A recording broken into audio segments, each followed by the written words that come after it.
Hello everyone, so good to be with you again. If you're new to my channel, you have just tuned into a place where together we can stroll down the path of logic and common sense in an attempt to make sense of all the craziness that permeates today's world. My name is Charles Wells and I am the Patriot Preacher, disseminator of reason and purveyor of the not-so-common commodity of common sense. Please join me in the relentless pursuit of all that is rational and reasonable.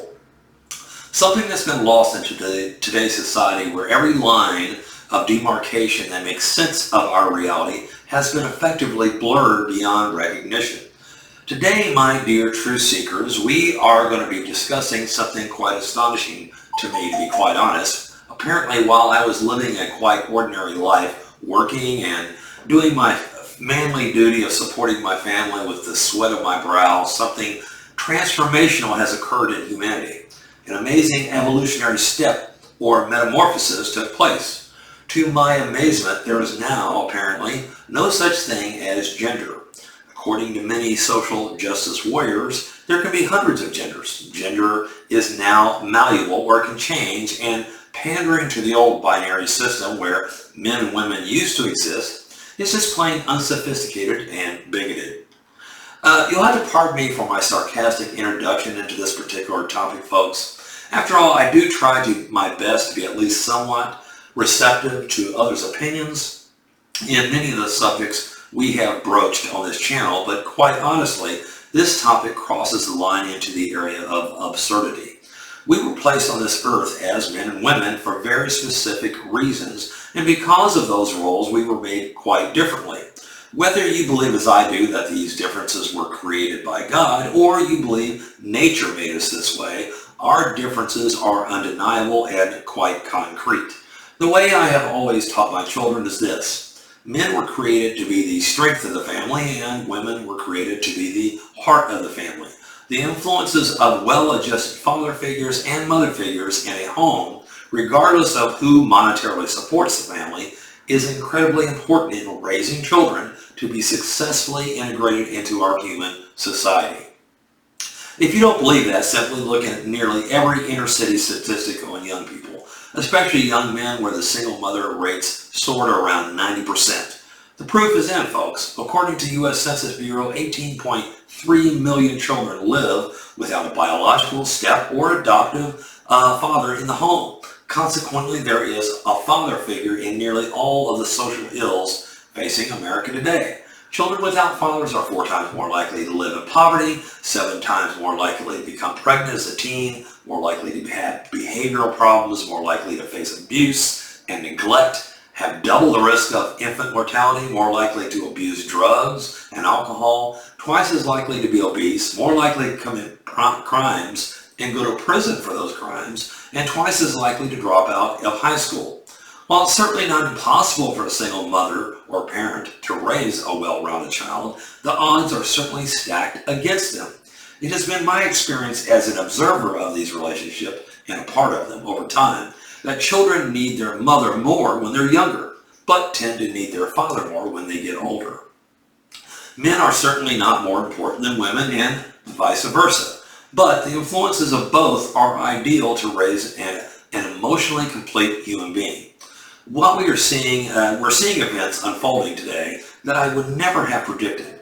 We are allowing transsexual women, for example, who are biological males, to compete head-to-head on the same playing field as biological females. The result is catastrophic.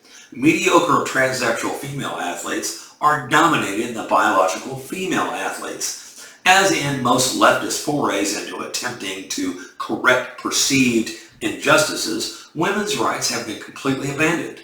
We are saying to these women who have trained incredibly hard all their lives that their concerns and rights no longer matter. Their records will be shattered, their accolades and scholarships will be stolen by men who believe themselves to be women. And all in the name of social justice, which says we are all the same. It doesn't take much thought to realize how different men and women's body structures are. That is why every single sport we watch, from boxing, MMA, football, basketball, baseball, soccer, golf, etc., are all delineated by sex. Look at any record of any sport you choose, and it becomes quickly apparent that men genetically are constructed to be superior in strength and speed. And while certainly men and women can be trained to surpass an ordinary man who does not train in physical competition, when they are similarly trained or at the uppermost levels of competition, the men will outperform the women 100% of the time. The bad boy retired tennis player John McEnroe got himself in hot water not too long ago when being interviewed and asked what he thought about the female player phenom Serena Williams. He replied unequivocally that she was by far the best female player to ever play the game of tennis. Of course, what he wasn't prepared for was when he was then asked why he qualified his answer as her being the best female player and not the best player, period. Put on the spot, he replied that she probably wouldn't beat any of the top 700 men on the pro circuit. This, of course, caused quite an uproar because the politically correct view today is by leftists requires us to ignore the obvious differences between men and women. They still bask in the victory of Billie Jean King besting Bobby Riggs as proof that professional female athletes can keep up with their male counterparts. But while I respect Billie Jean as a tennis player, she was in her prime basically, playing an old man who had been long retired and was still playing basically as a hustler of sorts. Had she played, for example, Jimmy Connors at the time, her defeat would have been resoundingly one-sided. She wouldn't have been able to win a single game. And I have seen Serena Williams talk about this. And she freely admits that the men's and women's games are two totally different games. And while she didn't say directly that the men were superior, she did allude how the power and speed of men's tennis made them completely different games. Now, this doesn't mean that when men are superior. As I said, we were made for different purposes, but we're equally important. It does mean that, generally speaking, men are physically superior because they were built to protect the family. By believing that there are only two genders, except in rare biological circumstances, doesn't mean that I or anyone else who believes as I do is transphobic. I fervently believe that all human beings deserve love and consideration as long as they project the same to others. Actually, I very much sympathize with their dilemma. I cannot even begin to fathom the depth of their despair that many of these folks experience in a world that can be particularly cruel to anyone who peers or acts out of the expected norm. While I am certainly not a psychologist, I personally believe that these folks who identify themselves as a gender other than what they biologically are suffer from a variety of mental and emotional disorders. According to the American Academy of Pediatrics, a recent study reveals that young people who identify as transgenders have harrowing levels of suicide attempts. More than half of the boys attempted suicide, while nearly a third of the transgender girls said they had attempted suicide. Certainly bullying, family rejection, and harassment doesn't help matters, but knowing this concerns me even more when you have parents who believe their young children should be assisted in believing they are indeed transsexuals even before they're old enough to have a sense of themselves or know anything about the world. These parents are thinking they are being sensitive and politically correct, are in fact doing their children a great disservice. The fact is that both sex and gender are biological constructs and cannot be changed. What society does influence, of course, is gender expression. In other words, things like girls play with dolls and boys play sports. We can certainly see how different cultures, for example, can vary what we consider to be normal behavior, such as men holding hands in Saudi Arabia, which is considered an acceptable gesture of friendship between men, but generally considered in the Western world as an indication that they are a gay couple. But sex and gender are ingrained within us from a biological standpoint.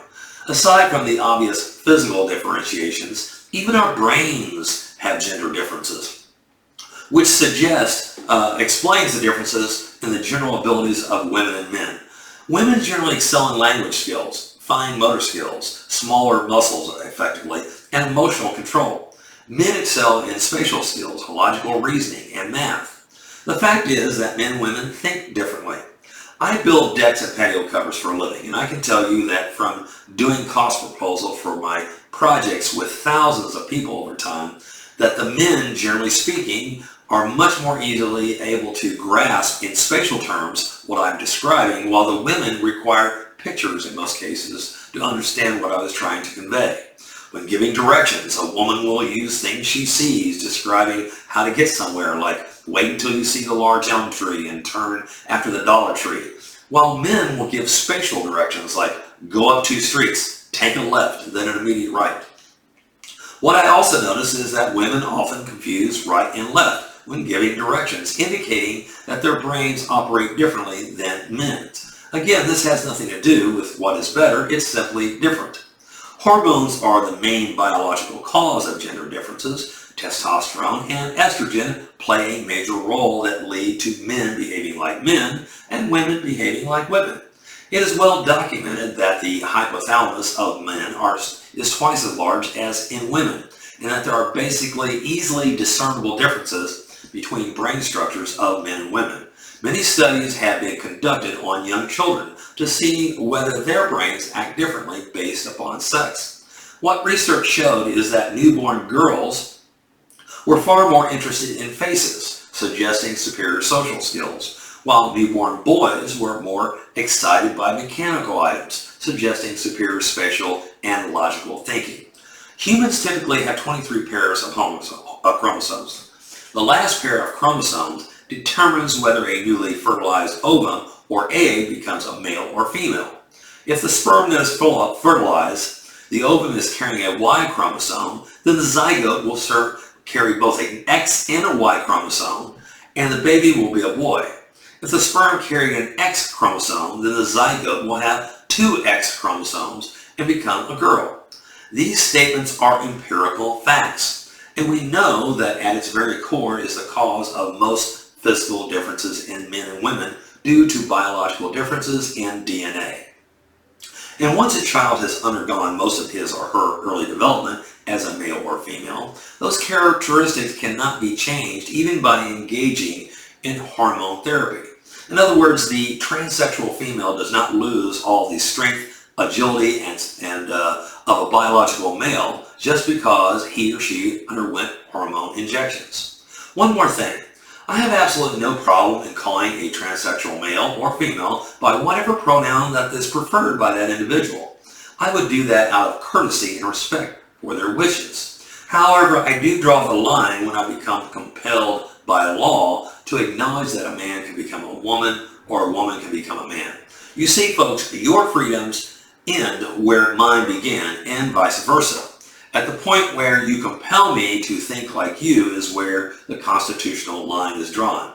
And if you're a business owner and confused as to how to handle the whole bathroom situation without getting excoriated by a herd of mad leftists, simply build small individual bathrooms in your businesses rather than the large group bathrooms. So it simply doesn't matter what category of people think they all belong to when they go into the bathroom.